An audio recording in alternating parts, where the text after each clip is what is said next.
like you took it hard from me. You know what I'm saying?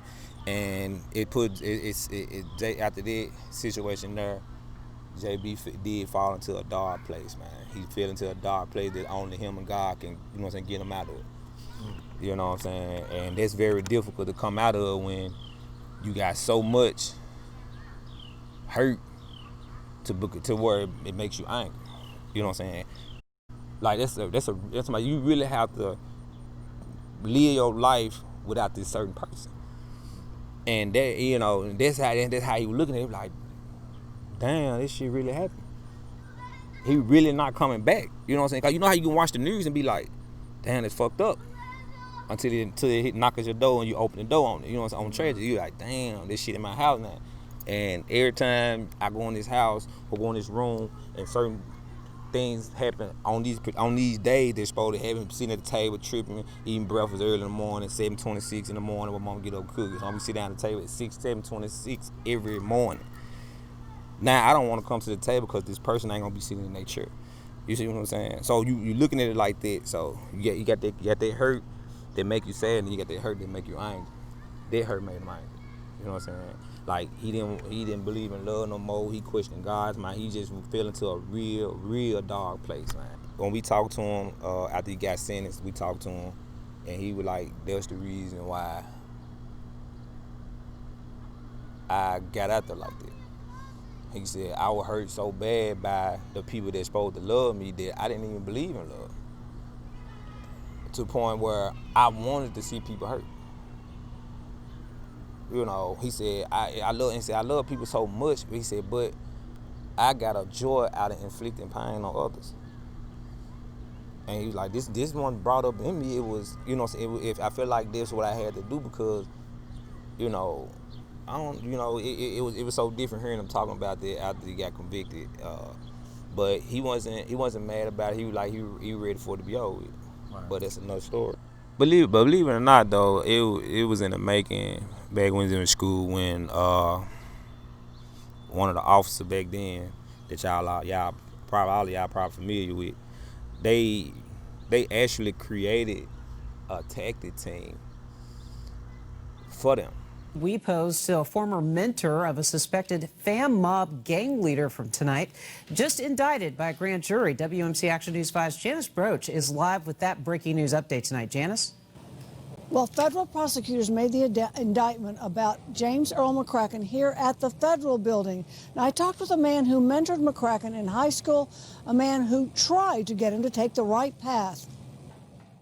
He had a good mother. He always came to school dressed properly. He was a very neat young man. He always was groomed. He had swagger. He was cool. Sounds like someone who could have been class president, but gang interventionist Joe Hunter is talking about this man, James Earl McCracken, a 27-year-old man federal prosecutors say is the leader of the fam mob, Family and Money, a gang that started 14 years ago on the streets of Fraser, and it was Fraser High where Hunter mentored McCracken. This young man in particular was in a couple of programs at the school.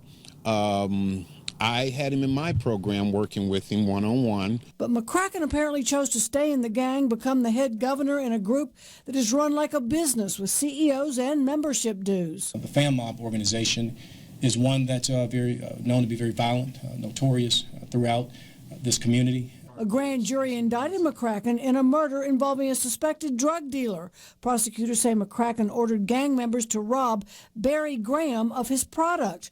Graham was murdered during the robbery. Prosecutors got McCracken for a violation of the Federal Hobbs Act, which makes it a federal crime to commit a robbery that interferes with interstate commerce. On such thing like that with the criminal activity that's going on, but he was incarcerated during that time, and they really had, because JB wasn't big on the phone and social media wasn't big back then either, like it is now.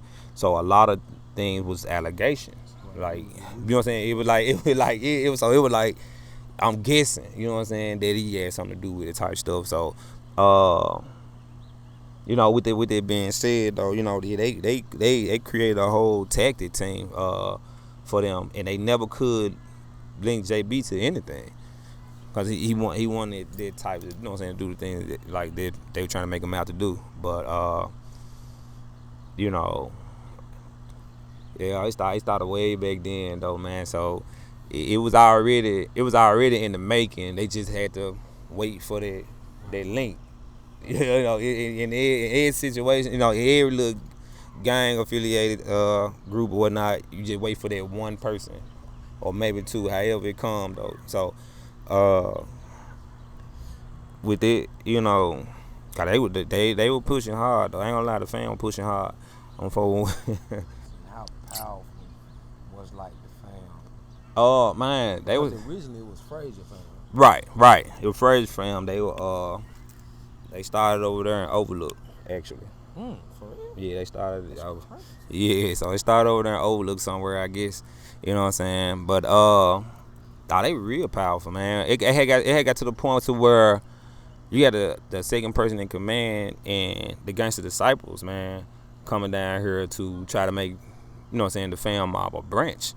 And that's powerful. You know, you got a gang or organization that been around for many years. And they take their time at their own schedule, man, all the way up in Chicago and up north, and did, hey, this man down here got the streets. You know, it's like we gotta have that. You know what I'm saying? So they came down here on it, but it never happened though. So I already knew it. You know, like love forever to come across. And they were weird. They were real respected. I'm telling you, people love him, man. Dude been gone over 10 years, and these folks ain't lost their love for him. Period. Hey man, I'm talking about checking on them and everything. You know what I'm saying? They see me, man. How JB doing, man? Tell them we ready for him to come home. You know what I'm saying? You know what I'm saying? So you tell that, you know what I'm saying, he had some good influences too, you know. But, you know, they put out a state of emergency on JB to where the feds had to come in. You know, it's like, hey, this person's name is constantly being mentioned. We don't got nothing on them. We calling a state of emergency. You know what I'm saying? But the whole time they didn't know that he was already incarcerated. So they really didn't have anything on him. You know what I'm saying? Because he was already incarcerated. So a lot of things that were going on that they were doing out here while he was in jail, they, you know what I'm saying, that's what they doing on their own. But him being who he was, they couldn't let him go. So they created charges. Now, when they put out the state of emergency, the Fed put a hold on the 2-3 days before he's supposed to be released. So, in this situation with it, you know, so many things had occurred with, you know, people saying that he was involved in this and that. Informants. Yeah, they had some informants and stuff like that. So, you know, mainly inside, they were real resourceful. Let me put it like that.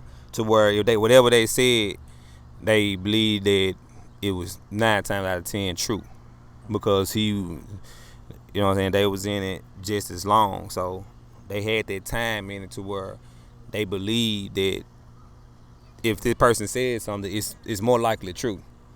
But man, the old saying that pressure busts pipes, and that is a true statement. They found they busted pipes. You know, it was structured so strong for so long to where that's all they were waiting on. And when it came about, they fed off of it. They stayed on it. And so when they found that busted pipe, man, that's where everything pretty much went downhill, you know. So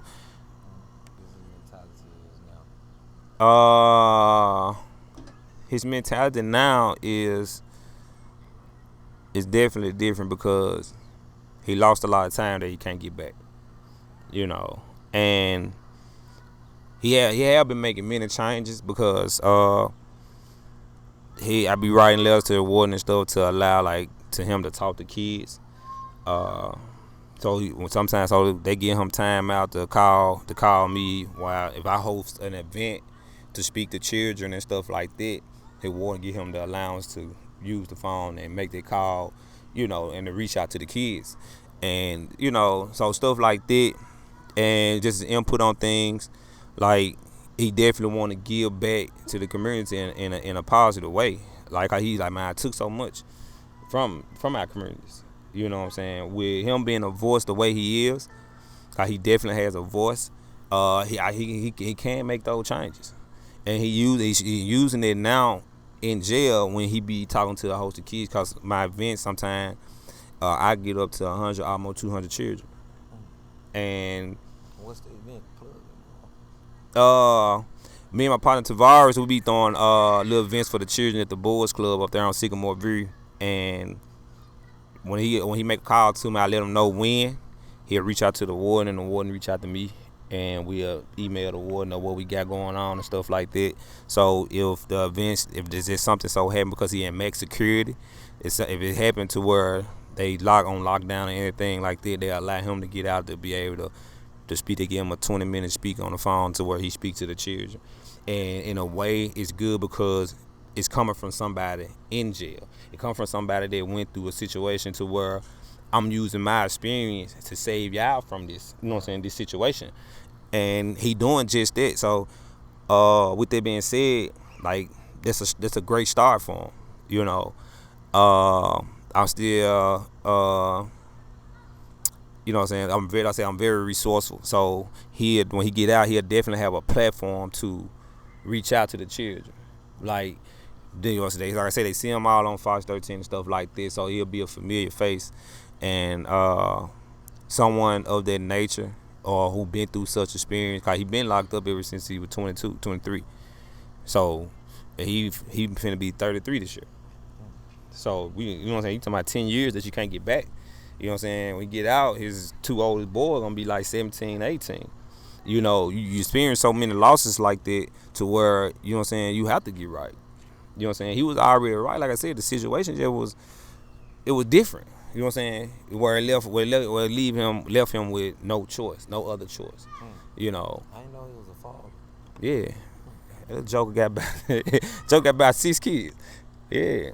Yeah, and when B1 out here, he was, and I'm gonna tell you something that he told me, man. He said the most hurtful thing to me is that I can't keep my kids with me.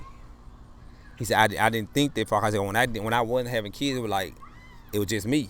You see what I'm saying? He said, but when I started having kids and I want my children to be around me, I can't have them around me because of the circumstances. You know what I'm saying? So so they left, like he said, man, it left me stricken as a father because I didn't want no harm to be upon them. You know what I'm saying? Because of the things that I did. You know, he said that'd been the worst feeling to me, that one of my kids get hurt because of something that I did. Or follow the footsteps. So in a way, you know what I'm saying, it was good. Like I said, in a way it was good, it was bad. But